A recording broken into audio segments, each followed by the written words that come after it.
Can you hear me?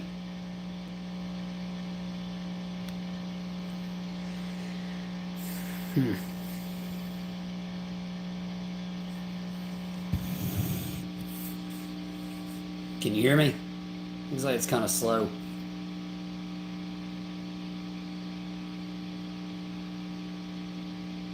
Let me try something.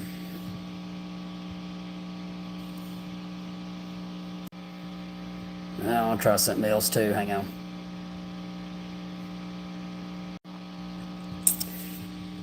Okay, so, but can you hear me though? Oh.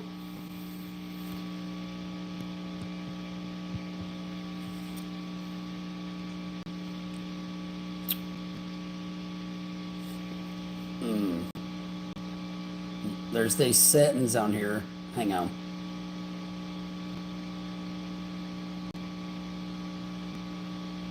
Okay, so now I see you.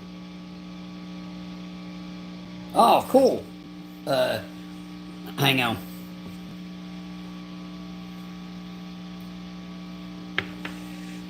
I have no idea how this is going to sound through this phone, but we shall see.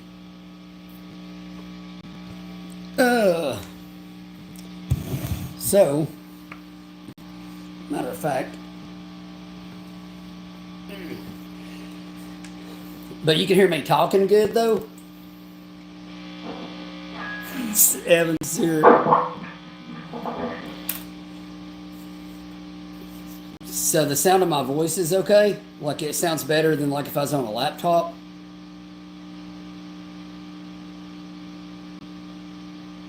Oh, I see. Okay. Okay. Well, I'll just like mess around.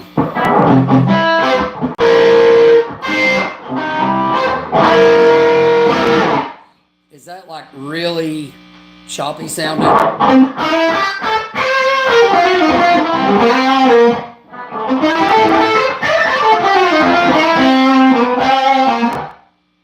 Or can you, does it sound, you know, like it really is natural?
Just like messing around, but it sounds like pretty good though. I was something for Elvis.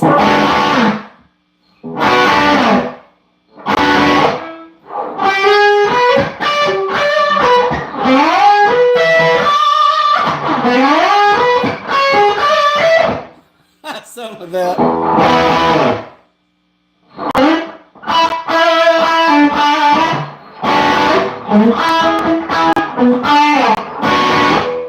Something like that.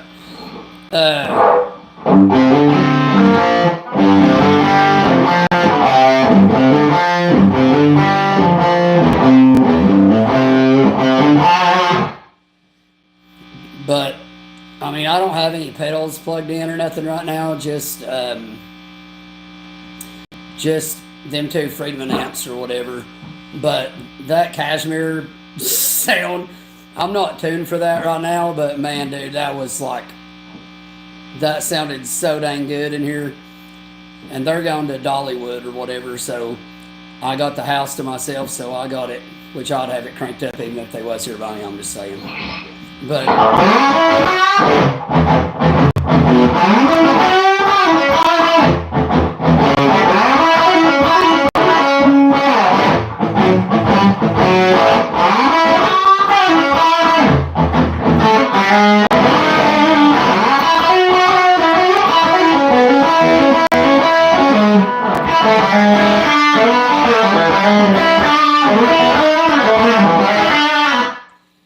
no, I'm not in Nashville. I'm way east of Nashville. I'm in Maynardville, which is like where Chet Atkins is from, Kenny Chesney is from, Roy Acuff is from, I'm from. So it's pretty much like the greatest town in the world. But yeah, all the really awesome players are in Nashville. But here in East Tennessee, there's some ridiculously good bluegrass players. Like, I mean, very good bluegrass players. But I don't really play bluegrass myself. But I go to church with a lot of people and stuff that love it. And I mess around with them. And literally yesterday, they was like sending me this song from the Dillards, telling me that I needed to play it. It's like, it's called Grueling Banjos. And so I just started messing with it yesterday. But yeah, I mean, this Les Paul through these Friedmans, dude, oh my. I mean, dude.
That ain't a Les Paul song, but it's still fun to play though.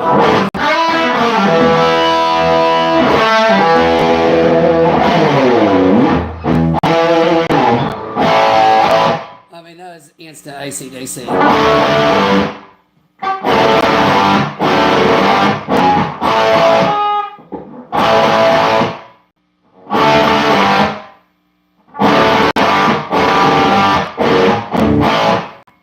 I mean, good grief.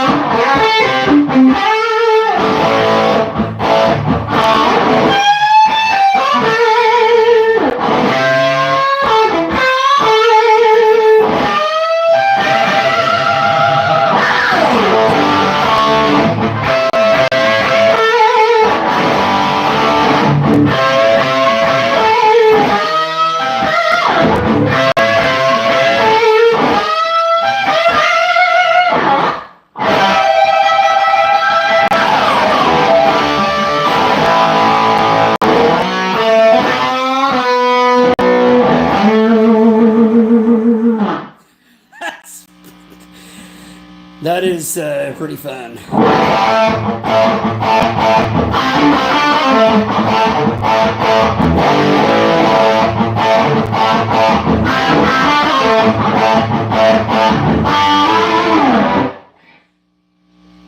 Hey, that's I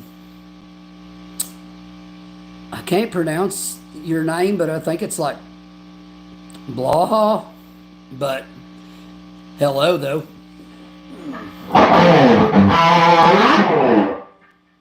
I think it's to do White Snake.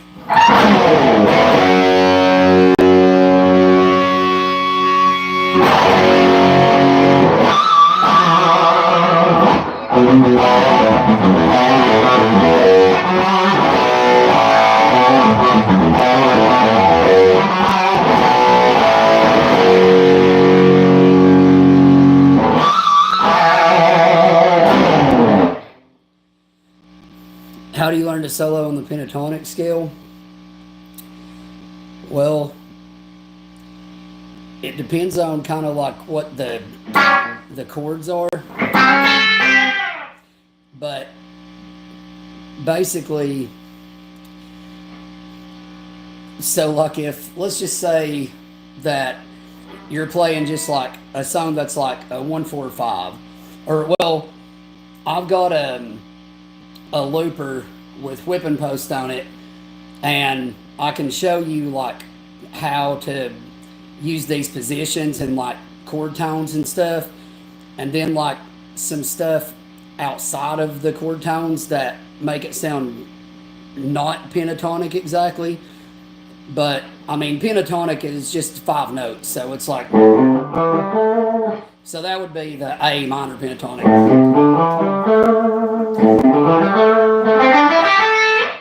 Or there's different positions like that. So,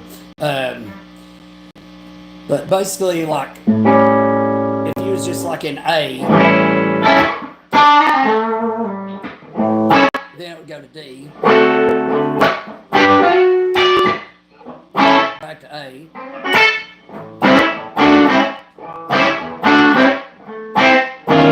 to D,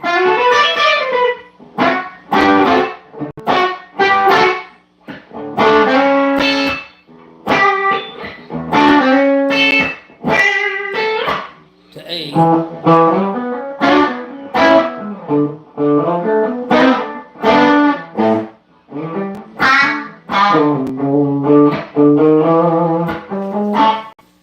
so basically these Who are you talking to? I was live streaming, somebody's asking me something. But basically, so like that chord is A. So the notes that are in A is like A, C sharp, E, G, so that's A7. So then, so any of them notes would work over that chord.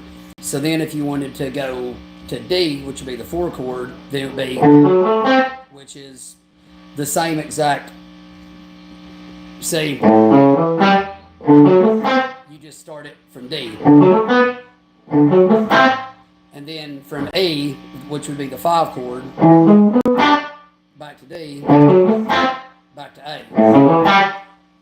So most of them notes work with every chord. You just want to stay away from the C note when you're on the E chord, because it don't really have anything in common with the E chord. But the C note will work also with the D chord because it's the 7 of the D chord. So like if you're playing a D7, that's the C note, which is the 7th of that. If you're playing an A7, G is that note. And then if it's like a D7, so it's that. And basically, you need to kind of know the couple of times to not use certain notes when you use pentatonic, and it'll pretty much work for any major poppy type of music. But I've got a looper on, and well, I've got a looper with my AC30 that's, I can plug it in, but literally it's just like A minor, B minor, C, B minor, over and over and over. So it's like A minor triad, B minor triad, C triad, B minor triad.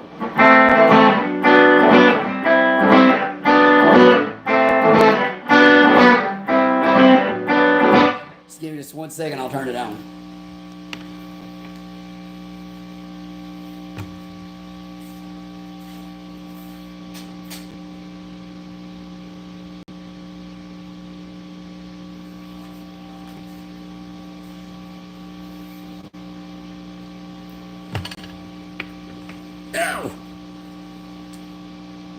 So, here it comes.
So with that song, so it's just like A minor, B minor, C, B minor. So the notes that are within every chord, A, or C, A, or E, A, C. So that's A, C, and E, that's A minor. Then F sharp, B, and D is B minor. And then C is just C, G, and E. So, As long as you stay within them, you're like at home base. So then if you want to get outside of it, the notes that are outside of it that you can still use to be within pentatonic and still work, like B is not within pentatonic, but it is a chord tone within the B minor. So, like if I just want to start out just like, you know, outlining like the melody that Greg Allman would sing. So I've been run down.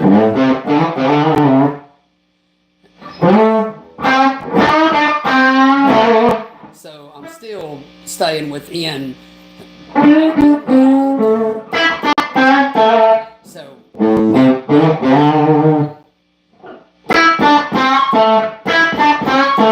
still all the notes that are within it. But the notes that make it sound nasty is the flat 5, which is that note. So if I just land on that note, it's not going to sound good. So if it's like,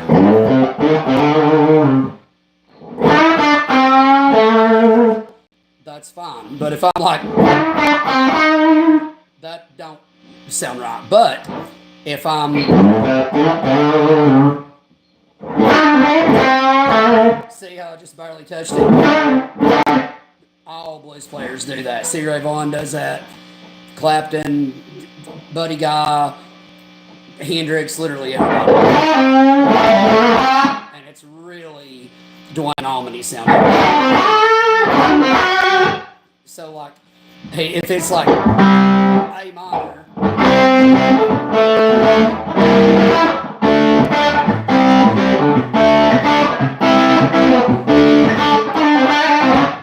so see, I use it right there. Also, the like major 7 can work in that too, but it's got to be really quick. So like, because that works with an E.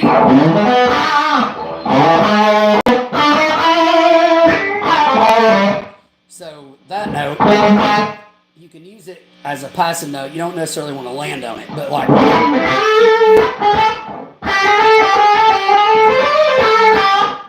So you see, that's like using it chromatically.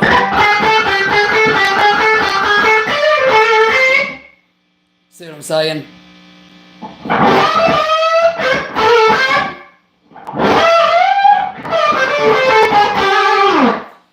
Now, Duane Allman does this thing. Gary Rossington does it too, like in Give Me Back My Bullets. Like the start of Give Me Back My Bullets is like that solo. So he just bends like the 4, slides it all the way down to the minor 3rd.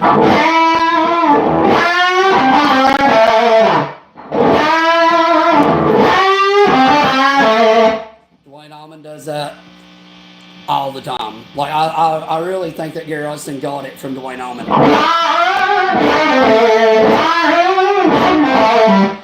And you can see Gary Rossington do it in he's going crazy with that. You can see Gary Rossington do it like in Working for MCA. He's like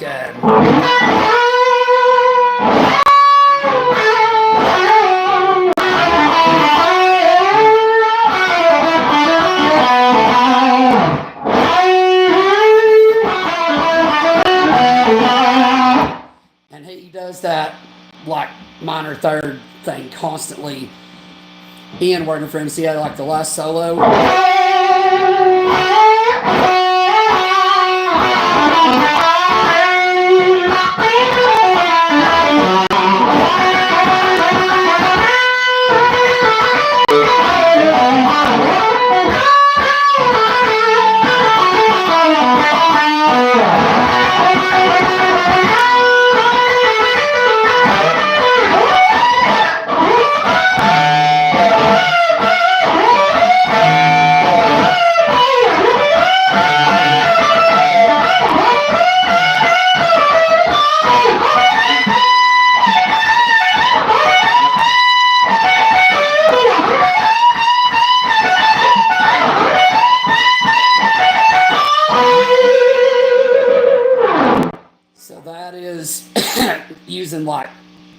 pentatonic to like awesome effect.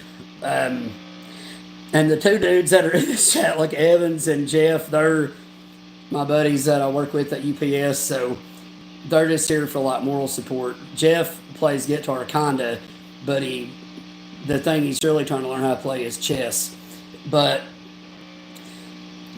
like Gary Rosington, if you want to really know how to use a pentatonic scale like perfectly to not just totally sound like Stevie Ray Vaughan. I mean, Stevie Ray Vaughan, all the blues guys, like it's just like the sky's crying.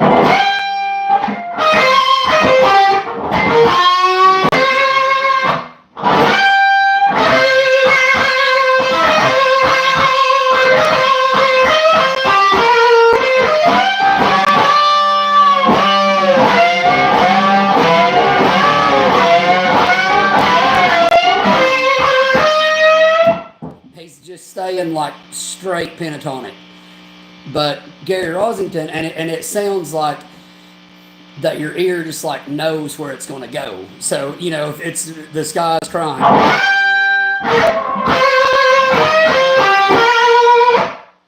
you know that lick. But Gary Rosington uses it in like "I Need You," which is on second helping, which is just one of the most bad to the bone uses of the pentatonic scale that there is in existence, that it just sounds awesome.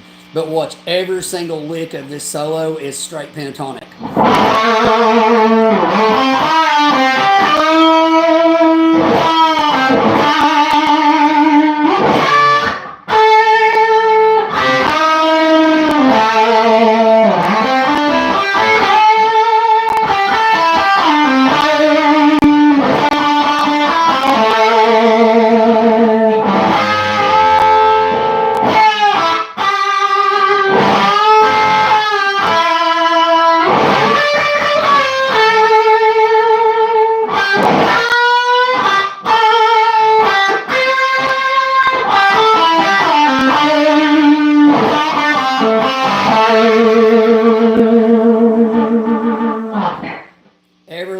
Every single note of that is A, C, E, and G. But he bends them and stuff, and he uses target bends, which is like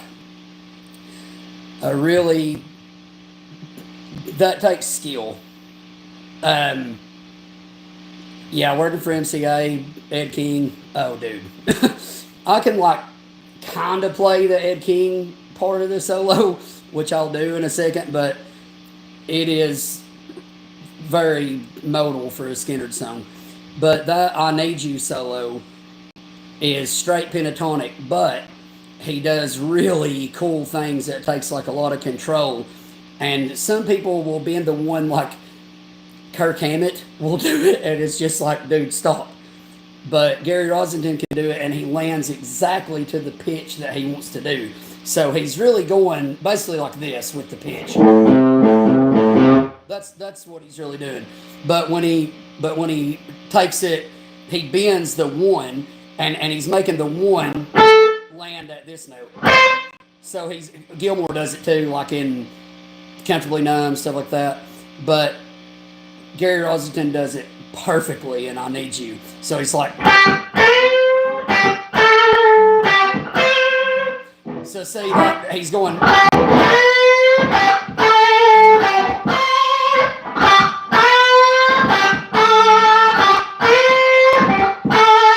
But he's really going. It's the same as going like this.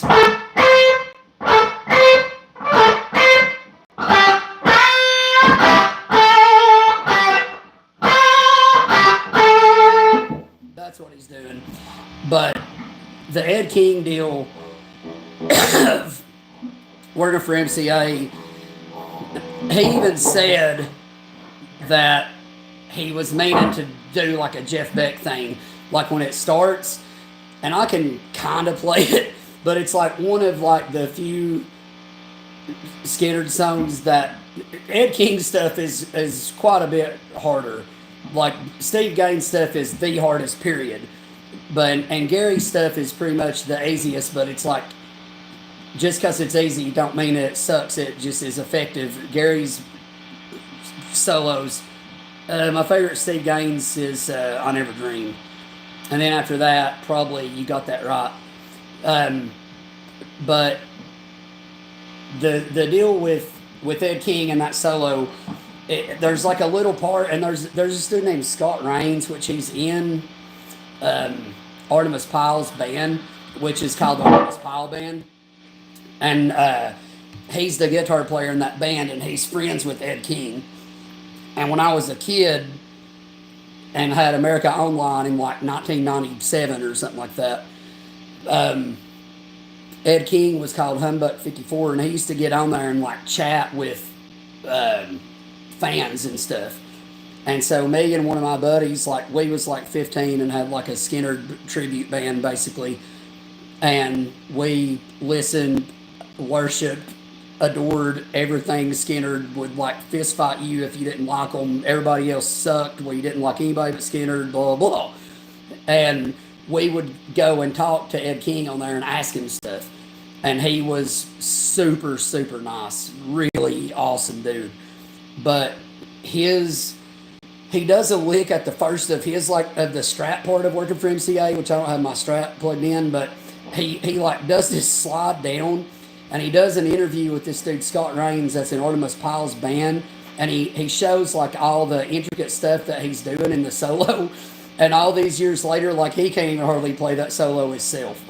But he like does this thing, and he says that he got it from Jeff Beck, but he like slides down all the way and hits a harmonic. And if you listen to the album, you can hear him do it, but you pretty much have to know it's there. But once you know it's there, you can never like unknow it. But he's like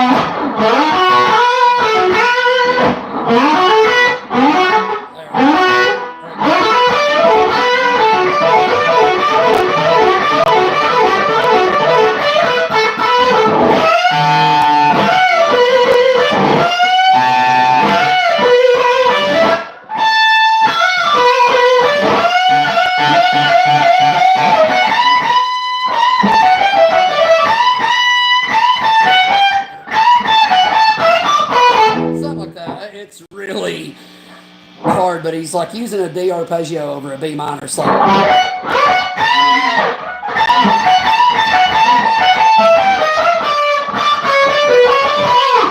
Something like that. It's like really hard. But yeah, Ed's solo on that, Sweet Home Alabama, also is like insanely good. But the Gary solos in Working for MCA are a lot easier than the Ed solos. The only thing of the Gary solos is that he loved like all the like country bands, like the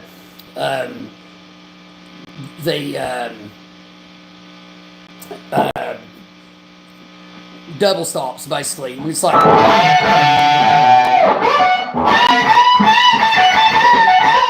but Gary did that a lot of his solos.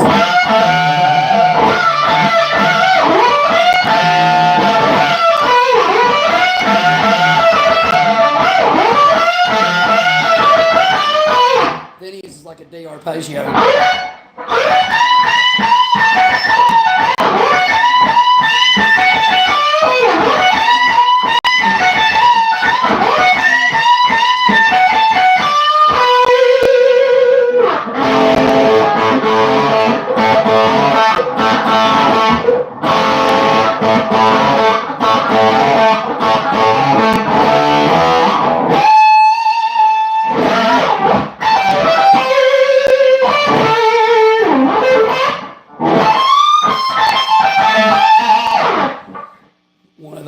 Coolest solos, but that Gary like loved to use his pick and fingers at the same time.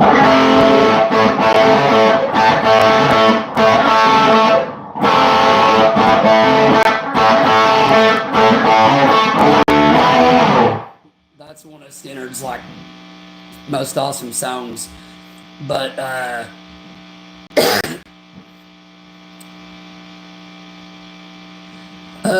no, this is not a studio. This is a tribute, and they quit making these. But dude, this thing is unbelievably awesome. And I mean, well, I've got like a real 335. I'll plug it in. You can see what I'm saying. But this this little tribute Les Paul is like, they're just really super stripped down Les Pauls. And I don't know, Gibson probably does this for like all the crap they do now. But when they send it to you, they like take a picture when it comes off the line and they lay it down, put strings on it and all that. And then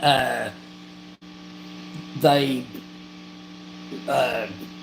just show you the serial number and all this, but it's just kind of cool. But the difference of these and the studios, these are like made in America totally. The whole like back of the headstock, made in USA. They don't have binding on the neck, and the necks are kind of like satiny, which I actually like, but it does have the pearl inlays. But they do this like thing with paint to make the binding look like it's there. And so, I mean, it still looks cool. And if you notice, they don't put like the poker chip, it comes with it, but I think it looks cooler without that. And, but yeah, Poison Whiskey.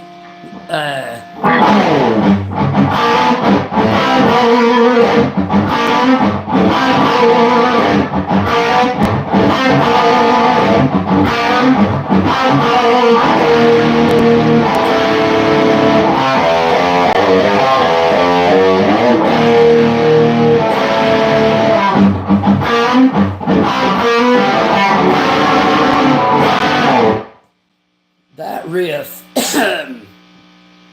Ed King talked about doing that riff, and he was playing bass, and Ronnie Van Zant thought that his bass playing sucked, and he wrote that riff on a bass. But I think that that riff is cool, and the really cool thing of that song is like that keyboard that Billy Powell is doing just sounds like unreal, massive, thick. Like that's like perfect, like 70s rock keyboard, like totally. Oh yeah, I know, was it right or wrong?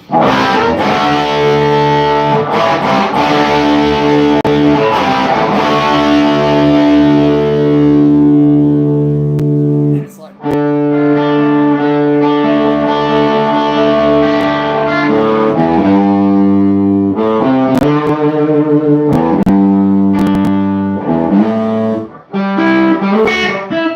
let's see, how is it? How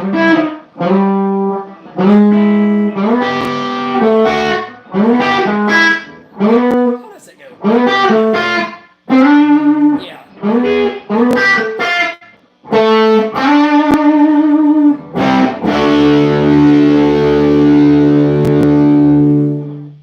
Oh yeah. On the Hunt rules, dude. Alan Collins wrote that, but Ed King plays on it because it's on Nothing Fancy. But the Gary solo in that is super cool. My favorite song on Nothing Fancy is probably Am I Losing? Well, it's not probably, it is Am I Losing? But probably maybe the coolest riff totally on Nothing Fancy besides On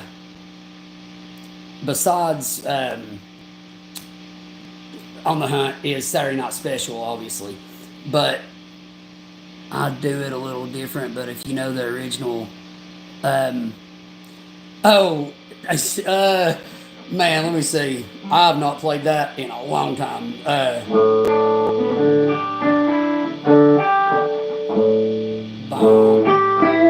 Let me see.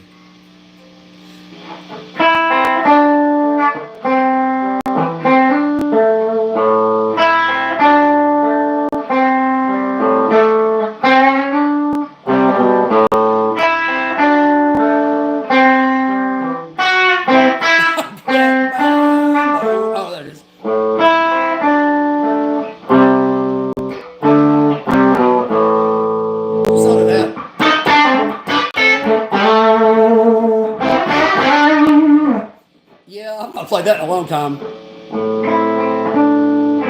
Boom.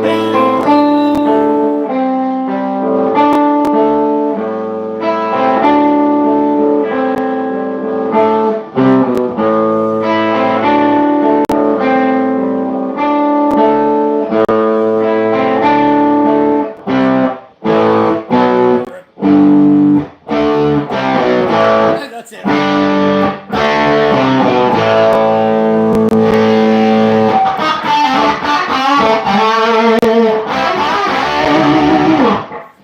Yeah, that song and Thunderstruck, particularly Thunderstruck. I've never met any human that can play Thunderstruck the right way. I can play it kinda, the solo, I mean. I can like pick the riff and all that, but that solo is ridiculously. There is like this lick that's like buried in the mix that I cannot hear what it does, and I can try Thunderstruck.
Something like that. Hey, good night, dude. My favorite Les played Zip.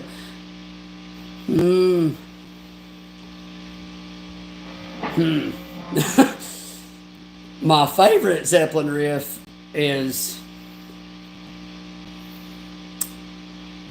probably Kashmir.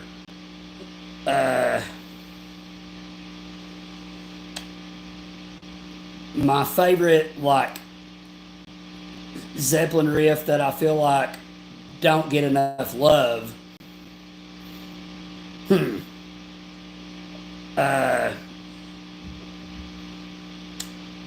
I know Kashmir, you're saying?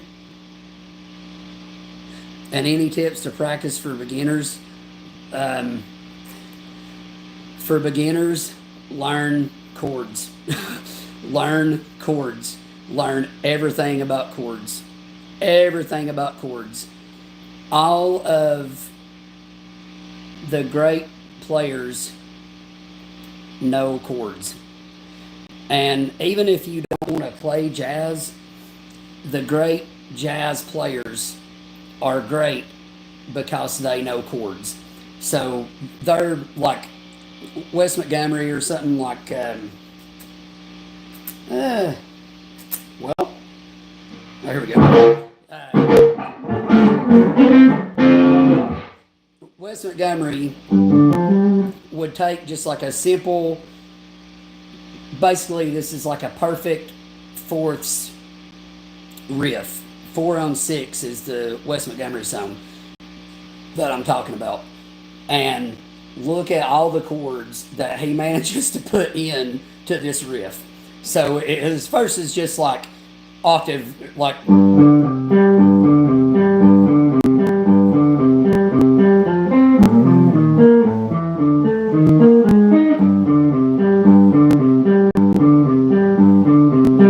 Then B major 7, B flat major 7, G minor 7, A flat minor 11 to A minor 11.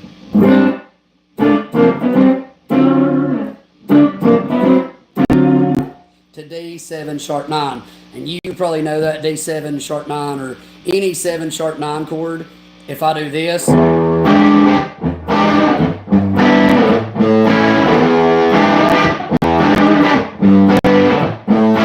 Purple Haze, that's that chord. But it's just moved back a whole step.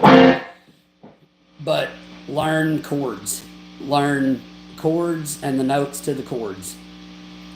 I would tell that to everybody. And I taught myself how to play, but when I was a kid, like I learned songs, and I would just learn the songs and know like what chords was in the song.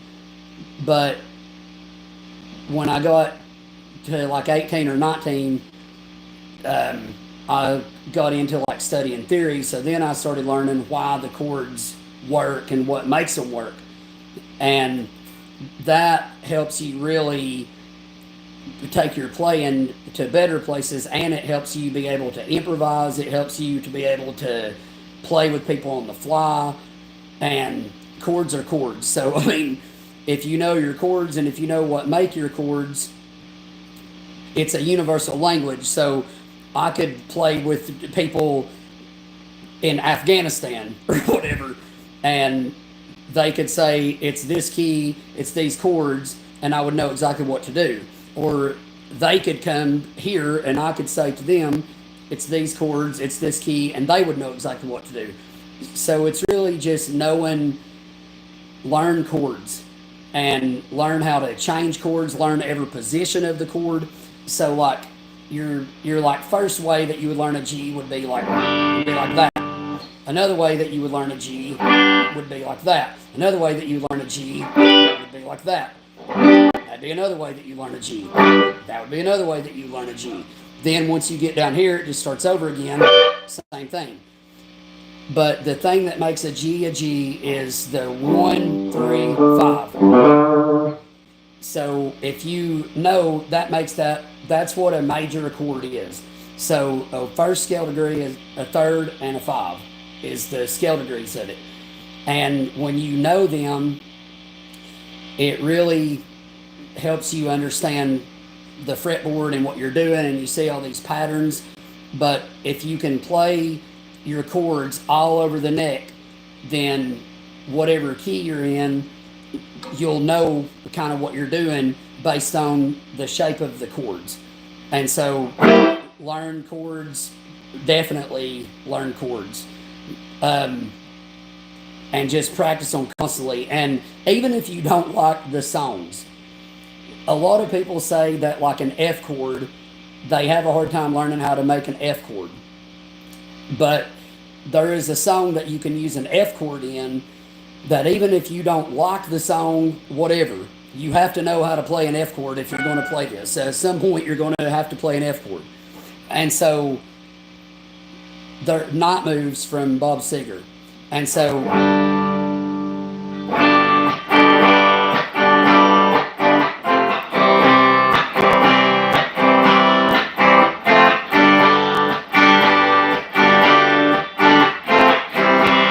it's just G, F, C, F, G.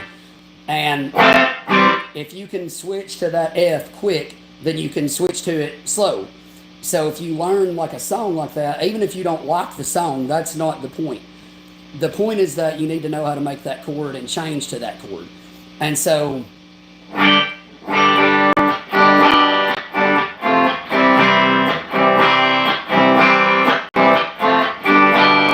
and that is a really easy way to, you're learning a song, but you're also learning that chord. And so when you learn songs, don't just go on YouTube and say, well, I want to learn this song, and then just like literally watch somebody play it and then say, well, I can play it, but you don't really know the song. You just kind of know where to put your fingers, but you don't know the song. You can't explain the song, but learn the music of the song, and it will make you enjoy playing way more, and it will make it make more sense, and it'll make you appreciate it more. So even like if you don't like jazz, and a lot of players probably in our niche are not big fans of jazz, but the thing about it is you can still think like a jazz player. And one of Ed King's favorite players was George Benson, who's one of the greatest jazz players to ever live. And he loved George Benson. But George Benson is a great jazz player, but you may not want to listen to jazz, but you can learn how to think like a jazz player. So like when the chords change with a jazz player, they are already thinking when they're soloing over a chord, like if they're soloing over a G minor and it's about to go to a C minor, then they know exactly what notes are within a C minor to make it sound really distinct within their soloing, so that when they hit a note that falls within that chord, you'll know that they know that the chords have changed. And a lot of like blues and rock don't necessarily do that. They just kind of stay within a really basic template, which works and serves the song. But with jazz players, you hear them do things and you're like, whoa, what was that? And if you learn how to think like that, then you can even take rock playing and do that. And like Eric Johnson does that. Like if you listen to Eric Johnson, you can tell that Eric Johnson has spent more time than just listening to like classic rock. He's listened to really awesome jazz players and applied it to his playing. He sounds nothing like a jazz player, but he hits notes that are within the chord that you wouldn't think to hit if you was a rock player as much as if you was a jazz player. And so I hope that helps you see what I'm saying. But if I was going to say like the Zeppelin riff that I think is really cool, it's really, Jimmy Page plays it like 6 different ways, so I don't really know, but I love it's like a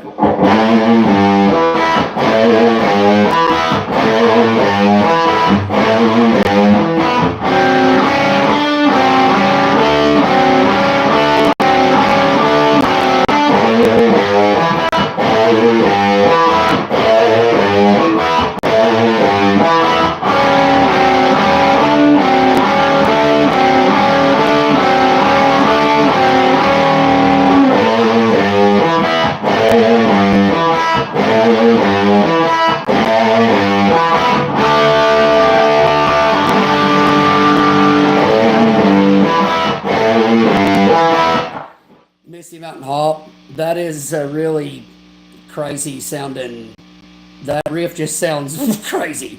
And I think Jimmy Page plays it like 6 different ways, so I don't really know exactly what he does.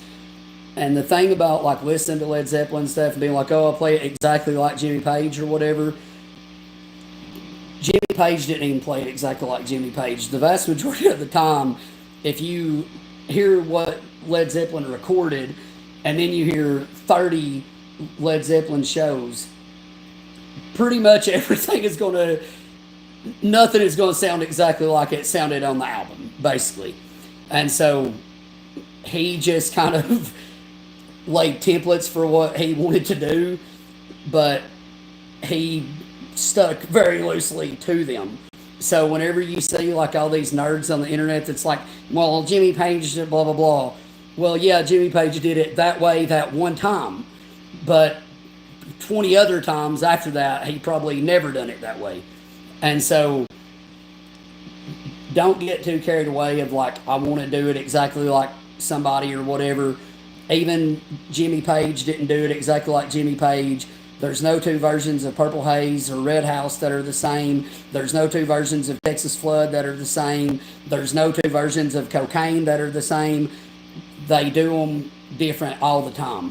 And so it's cool to do exactly what's on the album, but ultimately, even the dudes that played on the albums, pretty much Skynyrd is about the only people that would go note for note for note with it, and Ronnie Van Zant like insisted that they do that. But pretty much Skynyrd is the only band that did that. And so that's that. But I'm going to go and watch the ball drop. And so I think there's like 5 people still here. And so if you dudes like hanging out and stuff, next time I'll plug in my 335. Oh yeah, dude. UFO is really awesome. This one.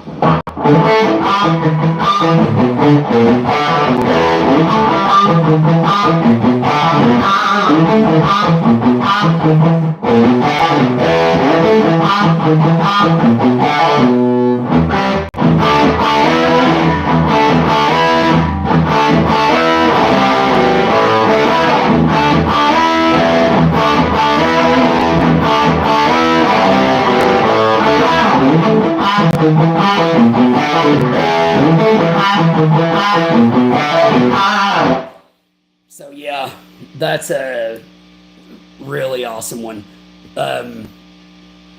Rock Bottom is literally one of the greatest riffs ever. It's kind of like the heavy metal version of Just Got Paid. Like, I mean, pretty much.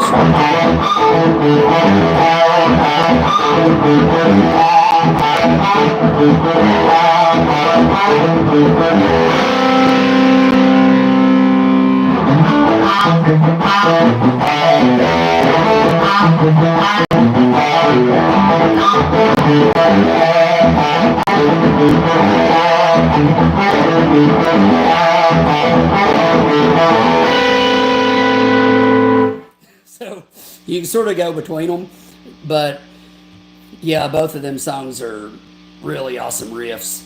But if you dudes like hanging out and stuff, I'll see about when I can do it. And if you have any questions that you want me to answer for you or whatever about how to play or something you want me to show you or whatever,